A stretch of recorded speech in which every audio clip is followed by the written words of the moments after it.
Welcome and thank you for joining us. My name is Brittney Bonn. I work with Caldwell Hospice and Palliative Care. And my name is Cyndi Akins. I am also with Caldwell Hospice and Palliative Care. I'm the volunteer coordinator. And we are going to spend some time with you today discussing advanced care planning. We teach this class monthly in collaboration with the Caldwell Senior Center, but we decided to offer this pre-taped option for anyone who's not able to attend that class, so that you can make sure that you have answers to any questions that you have about the advanced care planning process.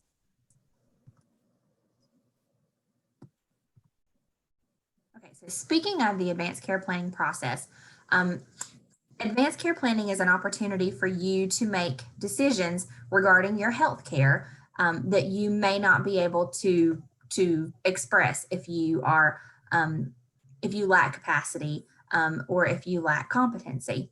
So we'll start with the things that are important when one is beginning to decide what kinds of decisions they want to make regarding their health care. Of course, before you begin completing any documents that express your wishes, you should have a clear understanding of your personal beliefs and values and what is important to you regarding your health care. You need to have a clear knowledge of what your options are. Your healthcare provider, your doctor, would be a great person to discuss if you have any questions about options when it comes to healthcare. And then another important piece is to discuss with your family and, of course, your physician, as we said, about what your wishes are in case you cannot speak for yourself. The next step would be to actually complete your advance directives that puts your wishes down on paper, and to make sure that your family members who would be involved in this advanced care planning process are aware of your choices and your wishes. And starting the conversation can be difficult for some folks, for others not quite so, but we really, first of all, just want to thank you for viewing this video and for even thinking about having this taken care of, because truly this is a gift. You are providing a gift for your family members and loved ones by doing this. So congratulations to you. But back again to starting the conversation, we have listed here some questions for you that you might want to start thinking about. Because again, having that conversation is not always fun. Some people avoid it and put it off, but think about this. Who would make decisions for you if you were unable to? Because we do all know that at some point in our life, we are going to need to rely on somebody else to make these decisions for us. If you could control only one thing about the place you spend your final hours of life, what would it be? If you could pick anyone to sing at your memorial service, who would it be? And what would they be singing? Which is more frightening, suffering the worst physical pain of your life, or not getting a chance to say goodbye to your family? So again, these are some things that you could think about to help you start the conversation. And we also have a booklet called Isn't It Time We Talk? Which is a good resource that you may ask the Senior Center if they have any of these available. If not, we have them here at Hospice. But this is a good guide for you to look at as far as reaching out with your family to think about things and to help you have the conversation.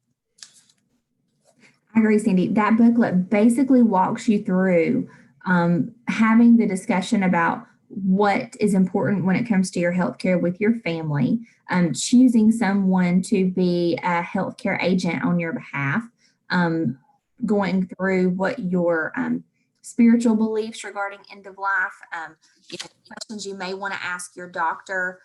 It's really helpful guide for you and for your family when it comes to making these kinds of decisions about your healthcare, not just end of life, but if you just are not conscious to make decisions for yourself.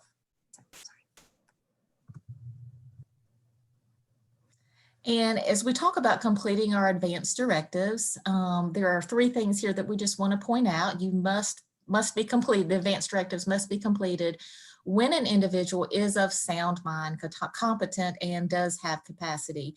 And too many times we do see family members who want to have these taken care of for their loved ones. Someone has dementia or Alzheimer's and obviously is not of sound mind to complete these. And it becomes a very hard and sad situation for everybody involved.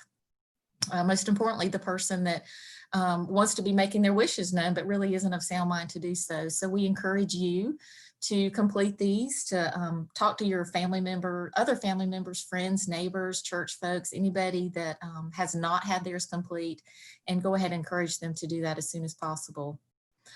For forms to be valid, we must have appropriate signatures. And so that would be the person that is actually executing the document, having it done, and then also witnesses and the notary. Appointing a healthcare agent to make your implement your wishes once you're unable to. So these are three really important bullet points that we wanted to talk about as far as completing your advance directives. So, and just to reiterate, capacity and competency, we have a provider on staff at hospice who always says that it's important to make these decisions while your lids are up and your feet are under you.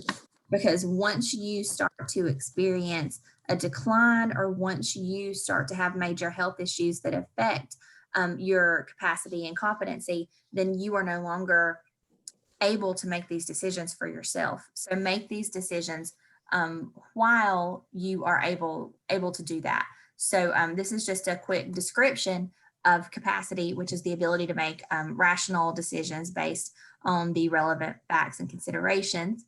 And competency, a person is incompetent when they lack sufficient capacity to manage their own affairs.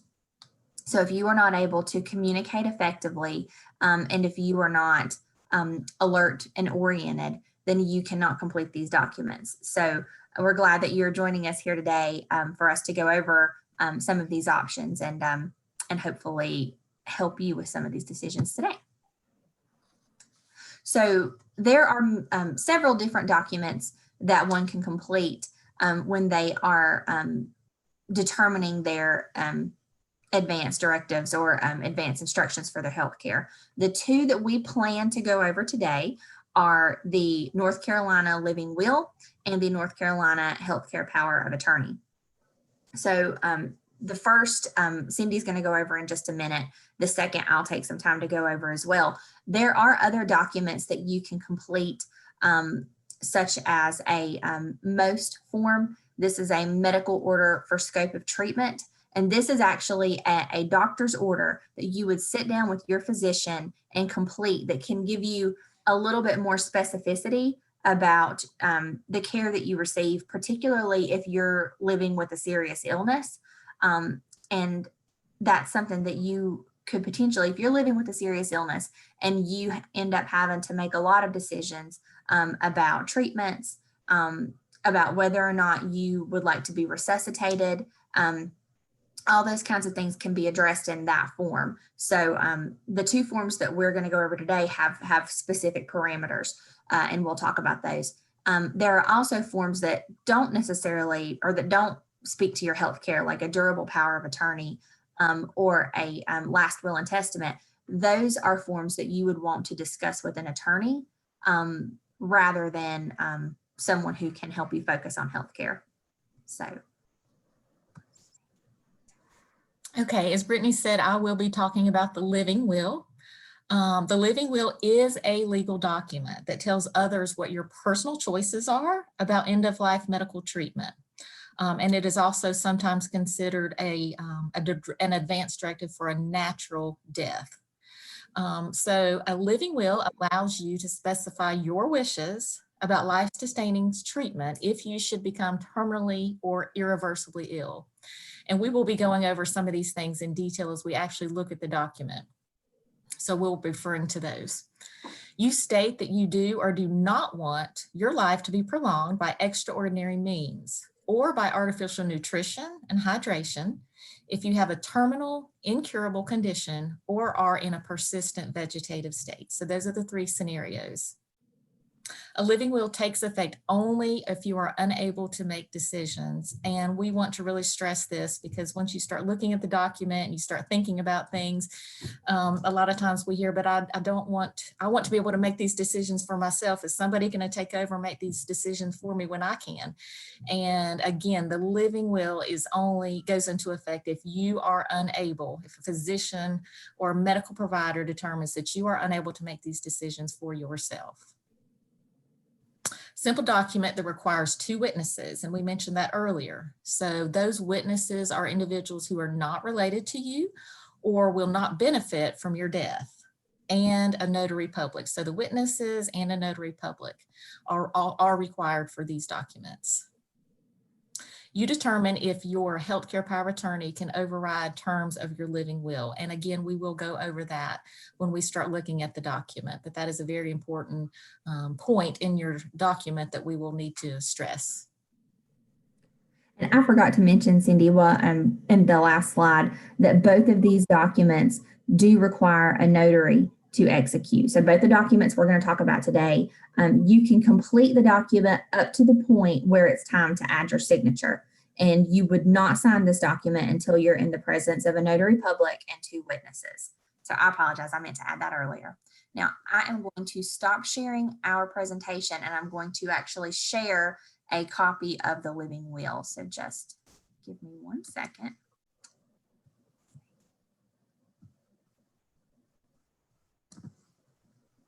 And every state does have different documents. So again, as Brittney said, this is designated for North Carolina, and it is the most up-to-date current document that there is.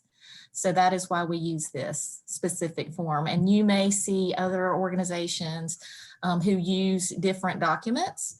But again, we wanted to be sure that this was something that we provided for everybody as the most current document. So here it is, the living will, an advance directive for a natural death. And we'll just go ahead and I'm going to read some of this to you. The living will is your desire for a natural death. So I, being of sound mind, and again, being of sound mind is so crucial. Your name will be listed there. And moving on down to number 1, when my directives apply. So these 3 situations here are the 3 scenarios that you will need to think about and are giving healthcare providers and your healthcare agent instructions as far as your natural death.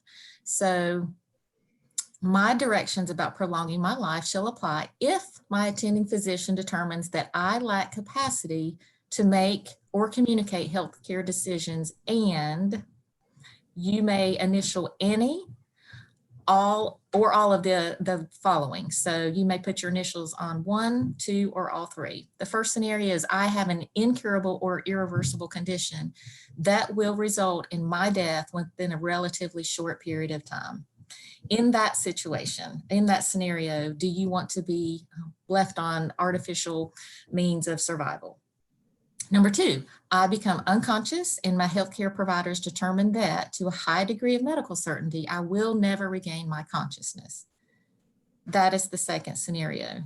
And then the third, I suffer from advanced dementia or any other condition which results in the substantial loss of my cognitive ability, and my healthcare providers determine that to a high degree of medical certainty, this loss is not reversible. So in any or all of those situations, if you did not want to be left on life prolonging measures, you would put your initials there. And then number 2, these are my directives about prolonging my life. In those situations, I have initialed in section 1, I direct that my healthcare providers may withhold or withdraw life prolonging measures, or shall withhold or withdraw life prolonging measures. And again, you will put your initials only in one of those places. And if you put your initials in may withhold or withdraw life prolonging measures, you're leaving it up somewhat to your healthcare providers, your agent, to make that decision for you, although you have stated in the document what you like. If you put your initials beside shall withhold or withdraw life prolonging measures, you are giving your provider certain directions or specific directions that you do not want to receive any kind of life prolonging measures. Number 3, exceptions artificial nutrition or hydrations. So if you do want to receive both artificial hydration and artificial nutrition, for example, through the tubes, you would put your initial on that first item there. So you are giving specific directions or instructions on what you do want to receive. And in this situation, it would be both. The second line, I do want to receive only artificial hydration, for example, through the tubes, in the situations that I listed above or I initialed above. And then number 3, I do want to receive only artificial nutrition in those situations. So as you can see here, these are exceptions that you may notify or give instructions about as far as life prolonging measures. You do not need to initial all 3 of these. You don't need to initial 1 or even 2 of them. But if you do have exceptions to life prolonging measures, this is where you would put your initials. And then number 4, I wish to be made as comfortable as possible. And that means that you direct your healthcare providers to take reasonable steps to keep you as clean, comfortable, and free of pain as possible so that your dignity is maintained. And then number 5, you understand your advance directives. That you understand that this is a document that directs certain life prolonging measures to be withheld or discontinued in accordance with your advance directive instructions. And then you'll notice at the bottom right-hand corner of all the pages that we're going to be going over, you will put your initials, which just states that you have read that page and that you understand the material that's on there. And then bullet number 6. If I have an available healthcare agent, and again, this is the document talking about the healthcare agent that Brittney will go over. And this is a really, really important section of the living will, because even though you have stated in this document what your wishes are, and your family knows what your wishes are, your healthcare providers know what your wishes are, this is another little section here where you can give your healthcare agent permission to override what you have stated here or not. So number 6, if I have appointed a healthcare agent by executing a healthcare power of attorney or any similar instrument, and that healthcare agent is acting and available and gives instructions that differs from this living will, you could put your initials on the first one to follow the advance directive. This advance directive or this living will override instructions that my healthcare agent gives about prolonging my life. So again, if your healthcare agent knows your wishes about your end of life, however, if they want to give maybe some contracting or some different kind of instructions about that, you're giving the living will permission to override their instructions. If you initial the second one, my healthcare agent has the authority to override this advance directive. That one means that your healthcare agent has permission to step in and say, you know what, I know Mama said she didn't want to be left on life support.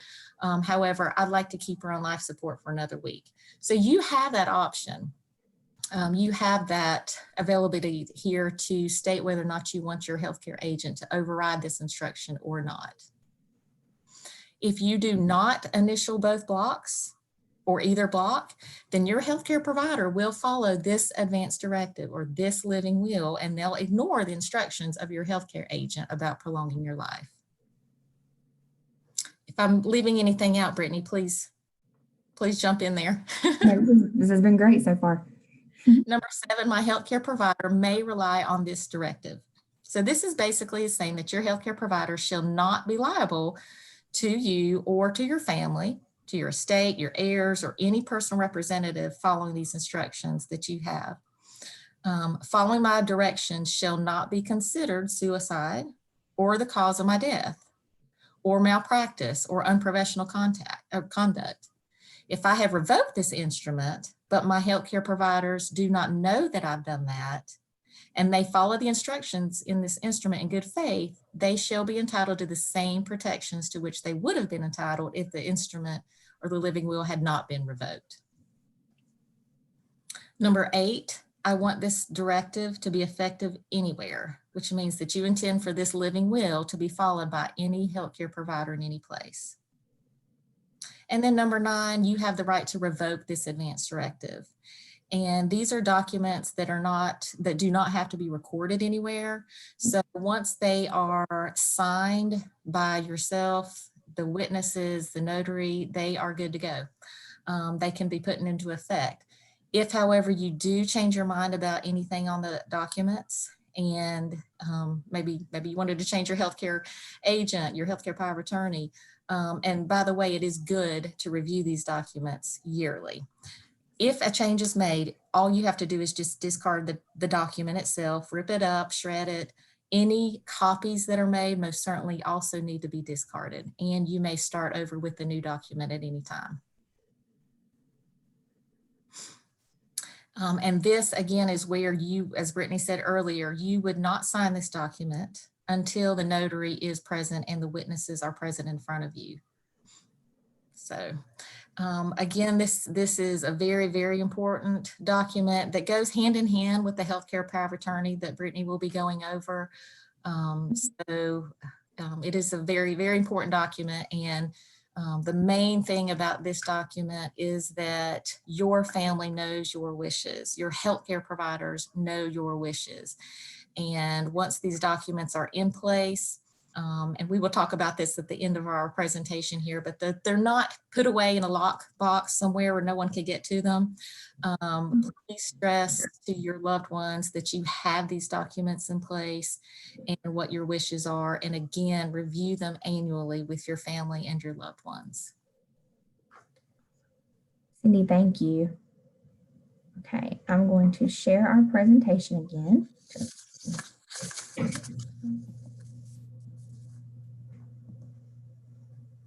Let's get back to the correct place.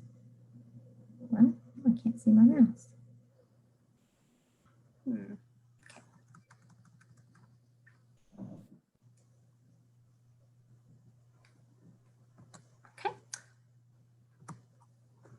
Okay, so we've discussed the living will. Thank you, Cyndi, so much. You did a really good job.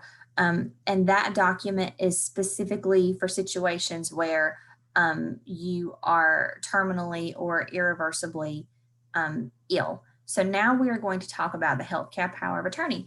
The healthcare power of attorney allows you to name a healthcare agent. And your agent can be any adult you choose except for your healthcare provider. You can't elect your doctor as your healthcare agent. But your spouse, adult child, your friend, your attorney, anyone who you choose, who you trust to make decisions on your behalf if you lack the capacity to do so. The healthcare power of attorney takes effect and your agent begins making healthcare decisions for you if your doctor determines that you are unable to make or communicate decisions for yourself. So this document is a little more far-reaching than the living will. The living will takes effect specific, in specific instances based on your condition, and that specifically situations that are approaching end of life. A healthcare power of attorney could be anytime. If you are knocked unconscious, if you are having surgery, anytime that you are not able to speak for yourself and make decisions, this document takes effect. Let's see. Your agent has the same authority that you would to hire and fire your healthcare providers, to admit or discharge you from a healthcare institution, or to consent or refuse tests or treatments. And more. So basically any decision that you could make, any documents that you could sign on your own behalf when it comes to your healthcare agent can make those decisions. A healthcare power of attorney requires, again, the two signatures of witnesses who are not related to you and the presence and signature of a notary public. So I'm going to share that document again so that we can review the healthcare power of attorney. Okay. So, and my copy is a little crooked here, so forgive me. But so to begin, the explanation, I would encourage anyone to read this. And of course, the note at the top, you should use this document to name a person as your healthcare agent if you are comfortable giving that person, or you should only use it if you're comfortable giving that person broad and sweeping powers to make healthcare decisions for you. let's see, there's no legal requirement that anyone has to have a healthcare power of attorney, but it is very helpful for anyone, particularly if you have multiple people who may want to have a say in your healthcare, to go ahead and determine that someone will be your spokesperson. So that's something that's also very helpful about this document for your family or your adult children, your spouse, to know who you would like to speak for you in those situations. So I'm not going to read this full explanation. We went over an abbreviated portion of that with the last presentation slide. So this document allows your healthcare agent to speak with your voice in matters regarding your healthcare if you are not able to speak for yourself. So we're going to go through the first section of this document. Okay. The first is the designation of your healthcare agent. So I, imprint your name, being of sound mind, hereby appoint the following person or persons to serve as my healthcare agents and act for me in my name in any way that I could act in person to make healthcare decisions for me as authorized in this document. My designated healthcare agents shall serve alone in the order named. So what that means is that you can list up to 3 people on this document, A, B, and C. But what you need to understand is that each person who is listed will act in the order that they're listed, and they will act alone when it comes to the authority to make decisions. So you list the person that you would like first on section A. If you would like to list someone as a backup, they would be listed under B and C. But each of these people, if A, B, and C, let's say you have 3 adult children, and they are going to work together and consult each other to make decisions for you on your behalf if you're not able to speak for yourself. If person A is available, person A will be the person who has to make that decision to inform your healthcare providers of what you would like to happen. We recommend that you list as much contact information as possible, name, home address, home, work, and cell phone numbers, so that this person could be easily reachable by your healthcare providers in case of an emergency. But that is that section. So any successor healthcare agent designated shall be vested with the same power and duties as if originally named as my healthcare agent, and shall serve anytime his or her predecessor is not reasonably available or is unwilling or unable to serve in that capacity. So that just says that person B or person C, in the absence of person A, would be able to take up this responsibility and serve this need for you. So section 2 discusses the effectiveness of this appointment. So your designation of a healthcare expires only when you revoke it. Sorry. My goodness. Absent revocation, the authority granted in this document shall become effective when and if one of the physicians listed below determines that I lack the capacity to make or communicate decisions related to my health care, and will continue in effect during that incapacity or until my death, except if I authorize my healthcare agent to exercise my rights with respect to anatomical gifts, autopsy, or disposition of my remains. This authority will continue after my death to the extent necessary to exercise that authority. So what that basically says is that you can designate up to 2 physicians who would need to examine you and determine whether or not you lack the capacity to make decisions for yourself, and whether or not this healthcare power of attorney needs to come into effect. If you do list physicians here, if they are reasonably available, they will be contacted to make that determination. If they are not, then the attending physician who is caring for you will make the determination about your capacity at that point. So, but the important thing to remember is that prior to this document becoming active and coming into play, that a physician will have to determine whether or not you have the capacity to make your own decisions. So, and then you would initial this bottom corner where it says page 1 of 4 once you have completed that. Okay. Number 3 just speaks to how to revoke this document. Anytime that you are competent, you may revoke this power of attorney in writing or by communicating the intent to revoke. All you have to do is discard the copies of this document and the original if you would like to revoke it. So you can just take them and rip them up, and you can create a new one very, very easily.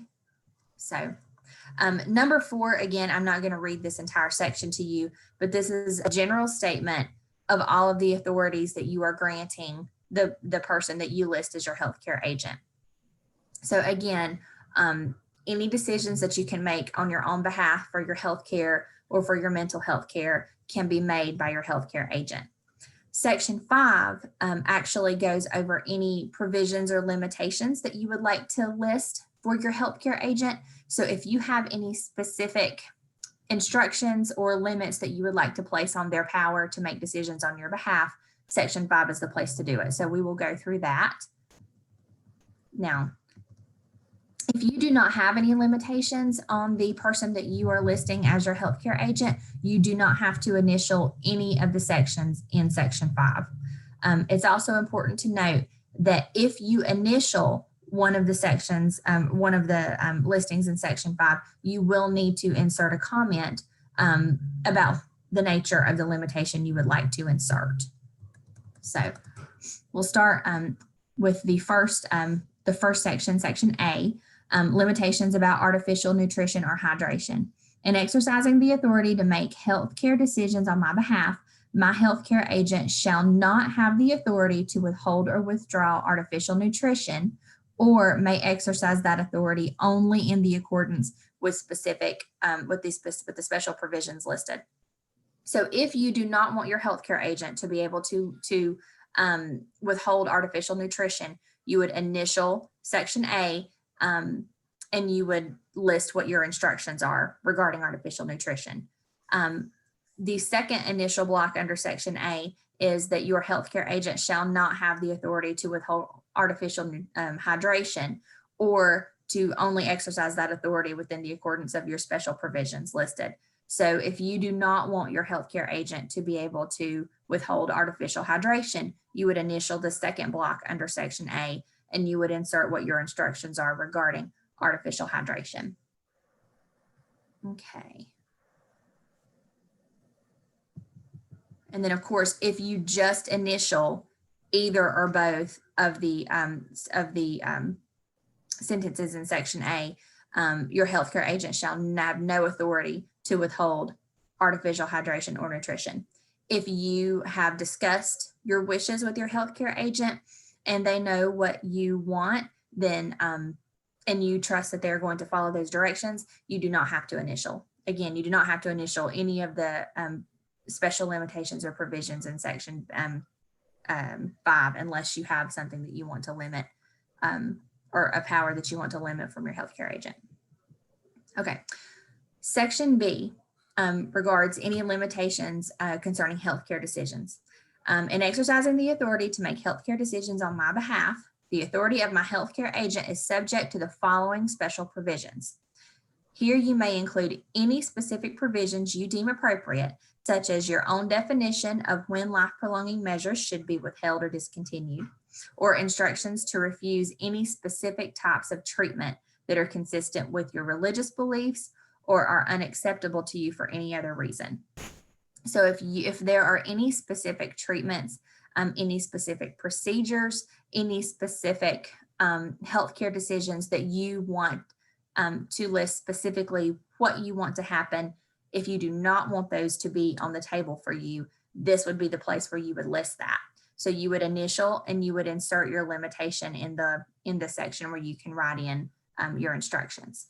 If you do not have any specific instructions regarding healthcare decisions that you would like to add, then you do not have to initial or write in anything. Okay, so we are at the bottom of this page, and you would initial page 2 of 4 down in the bottom right-hand corner. And then similar to Section B is Section C, and these are any limitations concerning mental health decisions. In exercising the authority to make mental health decisions on my behalf, The authority of my healthcare agent is subject to the following special provisions. Here you may include any specific provisions you deem appropriate, such as limiting the grant of authority to make only mental health treatment decisions, your own instructions regarding the administration or withholding of psychotropic medications, and ECT, instructions regarding your admission to and retention in a healthcare facility for mental health treatment, or instructions to refuse any specific types of treatment that are unacceptable to you. So very similar to Section B. Section C is specifically regarding treatment of your mental health. If you have no limitations to insert, then you can move on from this and do not initial.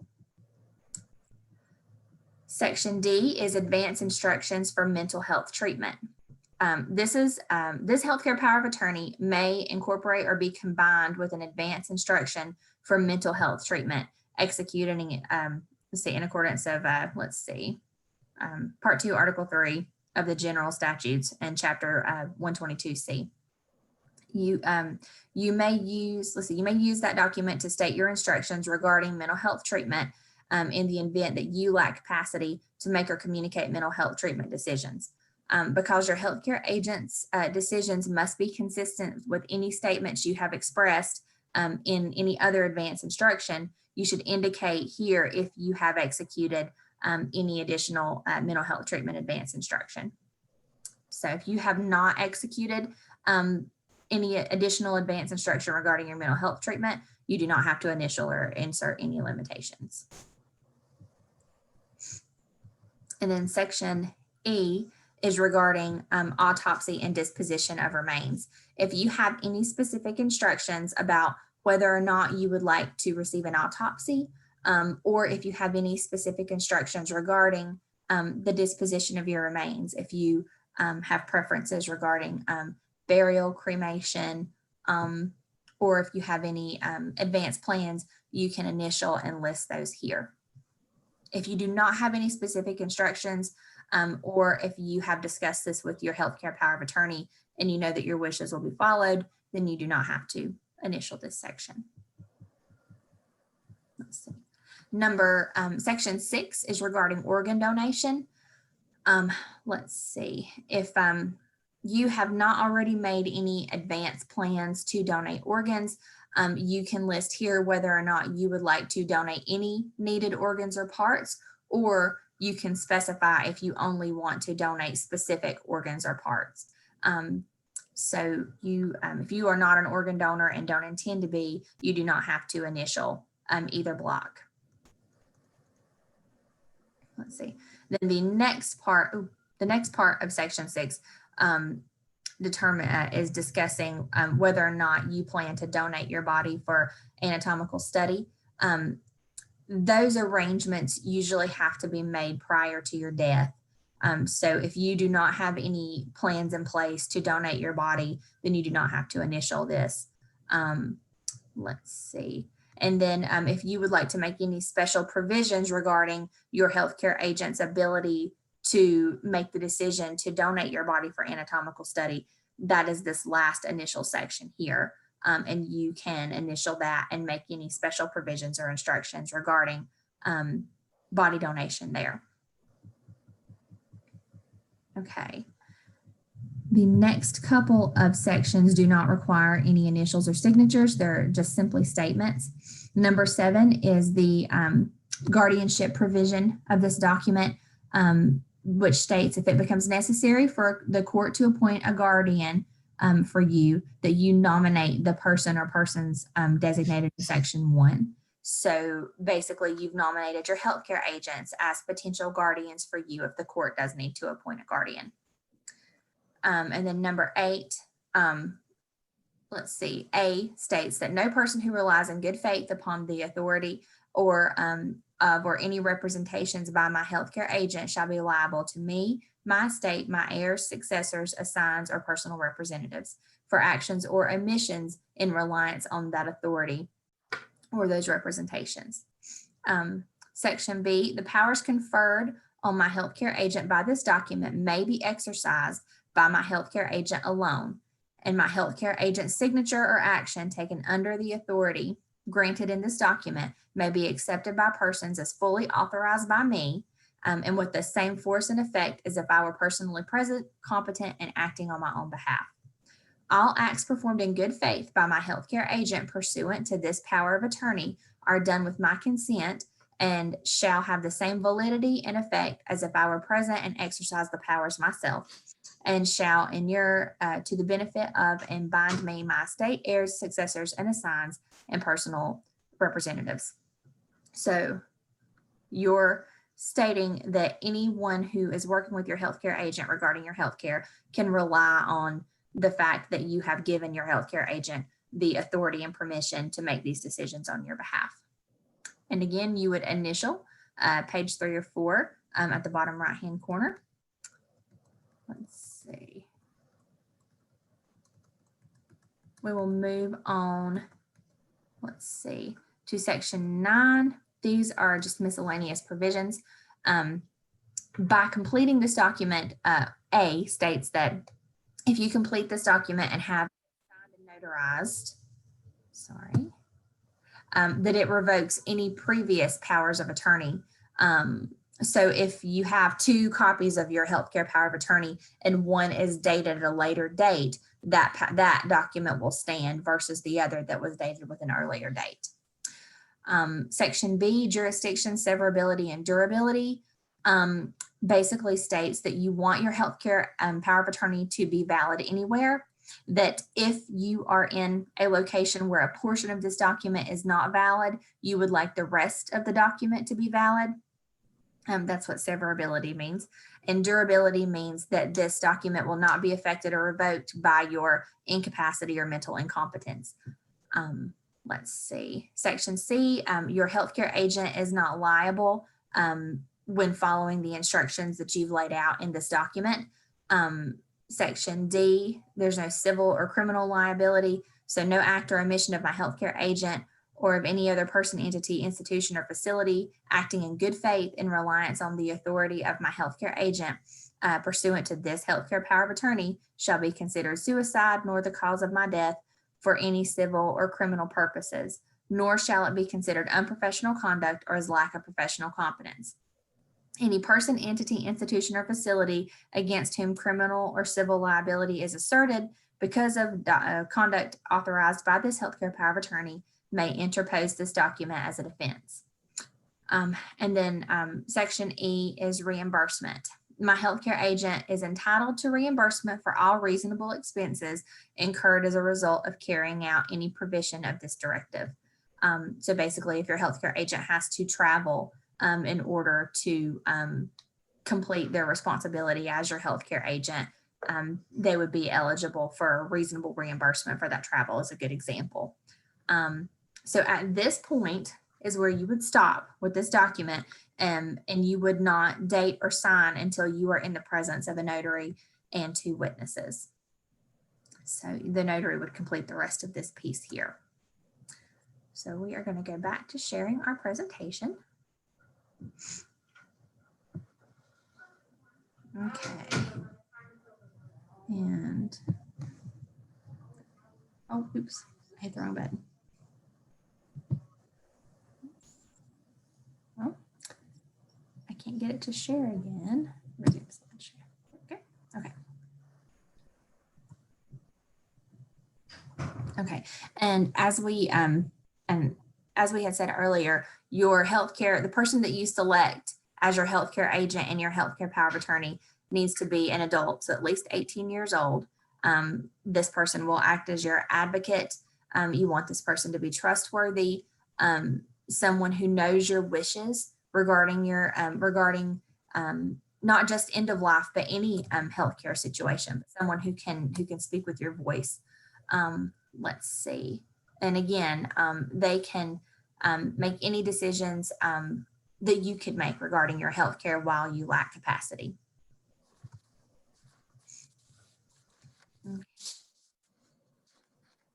then the next responsibility that you have after you've completed these documents is to inform the people who would potentially be either serving as your healthcare agent or who would have any kind of stake in your healthcare decision making of your choices. So ensuring that your wishes are clear and known to those who will be assisting in your care, and give signed and notarized copies of your healthcare advance directives to your physician and to your healthcare agent.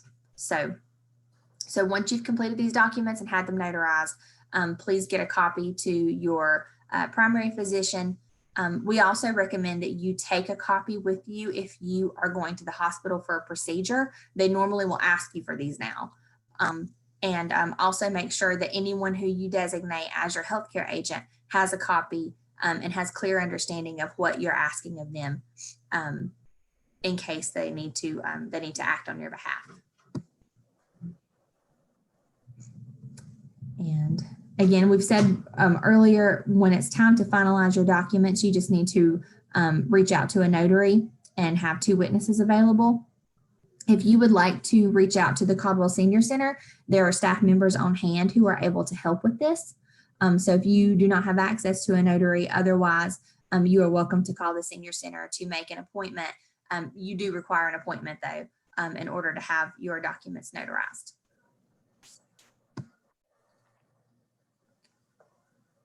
And just a final reminder that these documents only go into effect if you're not able to make decisions for yourself in the specific circumstances listed on the documents. You can change the preferences on your advance directives over time. A lot of us would probably change based on our life experiences, based on our circumstances, our wishes, and that's perfectly fine and natural.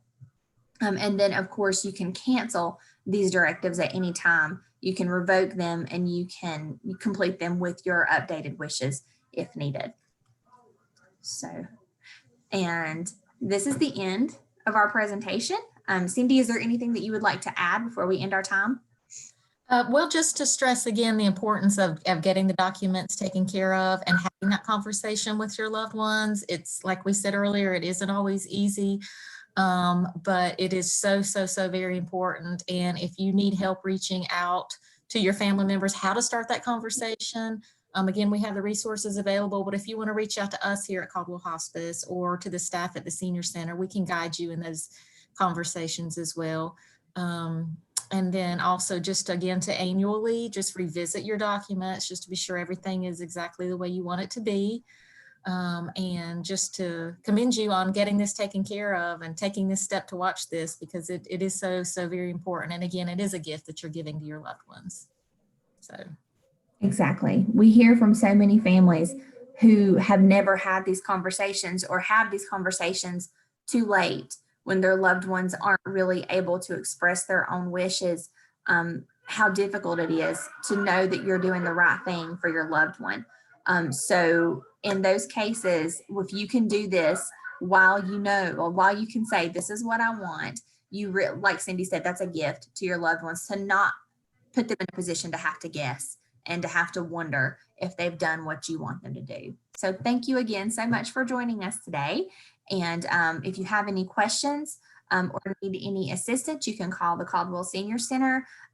If you have any questions about Caldwell Hospice's services or about advanced care planning, you can call us as well.